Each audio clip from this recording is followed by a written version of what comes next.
Hi everyone, this is Sunil here. Hope you're all doing great. So in this session, we are going to talk about the Informatica MDM SOAP feature, that is how to use the clean table SIF API using the SOAP. So let's start. So the first thing that you need to do is you need to have this SOAP tool installed that you can see in front of your desk, like that's the SOAP UI. To download it, you just go to Google and say SOAP UI. This is freeware, so just download it and just install it by clicking next.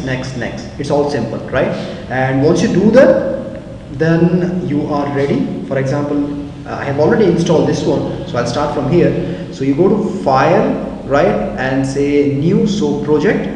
Now it's going to ask you two things, that's the project name and the initial visitor. Now what should be the initial visitor? Just go here and just check.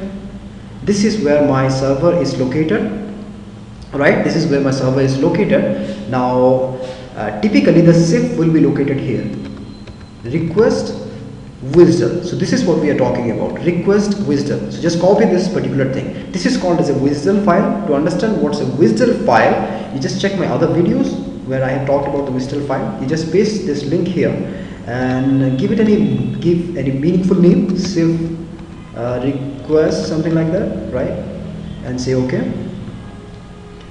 And you can see the menu is created for you. These are all different web services that you can invoke, and today we are more interested in the clean table SIF API. So let's go ahead, clean table SIF API, right? So what you do is you just double click. One sample request has been created for you, but you need to edit this to make it usable.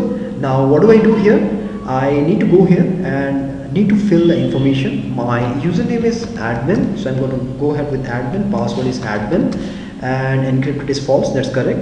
And I don't want to use this payload, so just remove it, right?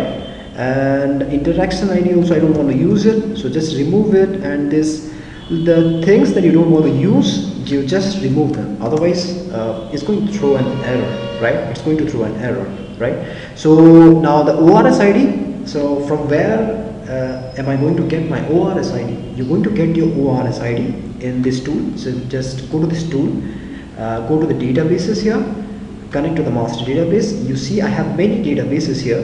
Now I want to do something in ORS underscore let's say I want to do something in ORS underscore sample, or let's say ORS underscore party. Let's say I want to do it in ORS underscore party. So here you go, this is the ORS ID, just copy it, right, and put it here. And what should be my Siperian UID? So let's check it, what is in this ORS underscore party. Let me log in, right? ORS underscore party, here I go. And what do I see here? I see party, contact, address, right? I see three different things. Let me mention this table, party name. Let me try to remove data from this party table. So you need to mention like base underscore object dot c underscore party, right? Why have I mentioned base object dot? That's mandatory, because if you want to specify a base object, you need to say base object dot. If you want to specify a package, so you have to say package dot package name. That's the convention. For more details on that, you can check the Informatica SIF guide. That is, I'll just quickly show that to you. Here I go, SIF guide, right? So base object, I think it will be in the N, I believe, but this, yeah. So here I go, this is what I'm talking about. Yeah, this is what I'm talking about. So if you want to specify a base object, you specify it like this. And if you want to specify a audit table, you do it like this, cleanse function, everything is documented, right? So you mention all the things and then you move ahead. So I have done it, and pretty much when my clean table, let's say if I want to understand what is there in this clean table, then what do? Just go here to this guide. You go to this guide and you go to this particular reference SIF APIs and click on that particular thing that you want. I am talking about clean table API, so I just need to go there, clean table API, So clean table, clean table API, here I go. And if you want to find out what are all the fields that are mandatory and what are all the fields that are not mandatory, then just go ahead, just check here. You can find all the things here.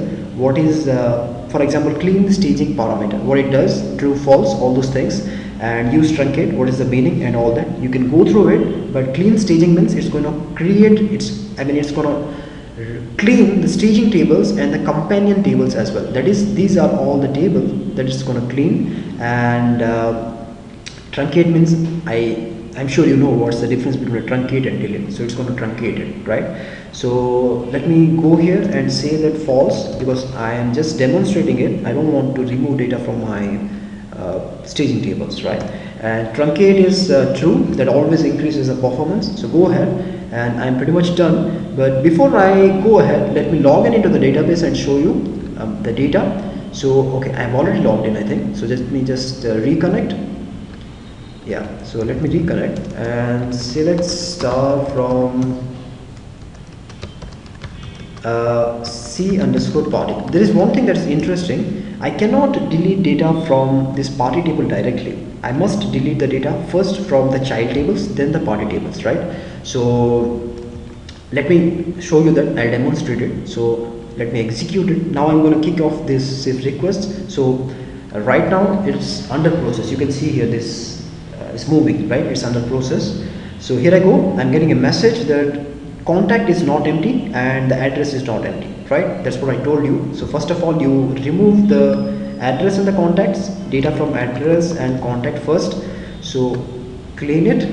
Now here I go. Let me see the response. Let me explain you what's the response.